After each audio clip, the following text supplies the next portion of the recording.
காங்கிரஸை கடுமையாக விமர்சித்து திமுக இளைஞரணி கண்டன தீர்மானம் நிறைவேற்றியிருந்த நிலையில் அக்கட்சிக்கு காங்கிரஸ் எச்சரிக்கை விடுத்துள்ளது. இது தொடர்பாக அறிக்கை வெளியிட்டுள்ள காங்கிரஸ் அமைச்சர் ராஜேஷ்குமார், படுதோல்விக்கு பிறகும் கூட திமுகவினர் பாடம் கற்கவில்லை என கூறியுள்ளார். தேர்தலில் திமுக, காங்கிரஸ் என்று இரு கட்சிகளுக்கும் மதச்சார்பற்ற முற்போக்கு கூட்டணியின் வாக்குகள் விழுந்துள்ளதாக குறிப்பிட்டுள்ள அவர், திமுக வாக்குகளால் தான் கூட்டணி கட்சிகள் வெற்றி பெற்றார்கள் என்று பேசுவதை ஏற்க முடியாது என தெரிவித்துள்ளார். திமுக இளைஞரணி கூட்டத்தில் அக்கட்சியின் தலைவர் ஸ்டாலின் முன்னிலையில் காங்கிரசுக்கு எதிராக கோஷம் எழுப்பப்பட்டிருப்பது வேதனையளிப்பதாகவும் கூறியுள்ளார்.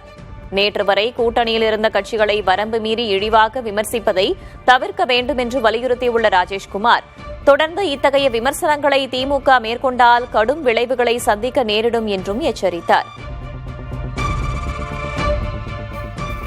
தமிழகத்தில் நடந்து முடிந்த சட்டமன்ற தேர்தலில் கட்சி விரோத நடவடிக்கைகளில் ஈடுபட்டவர்கள் குறித்து அறிய குழு ஒன்றை காங்கிரஸ் தலைமை அமைத்துள்ளது. 5 பேர் அடங்கிய அந்த குழுவின் தலைவராக மக்களவை முன்னாள் உறுப்பினரும் கட்சியின் முன்னாள் செயலருமான ஜெயக்குமார் நியமிக்கப்பட்டுள்ளார். அதோடு தமிழ்நாடு காங்கிரஸ் கமிட்டியின் துணை தலைவர்களான இதயதுல்லா, ஸ்வர்ண சேதுராமன், அகில இந்திய காங்கிரஸ் கமிட்டியின் முன்னாள் செயலரான மெய்யப்பன், அகில இந்திய காங்கிரஸ் கமிட்டியின் மகளிர் அணியின் தேசிய செயலர் கமலாட்சி காமராஜ் ஆகியோர் உறுப்பினர்களாக நியமிக்கப்பட்டுள்ளனர்.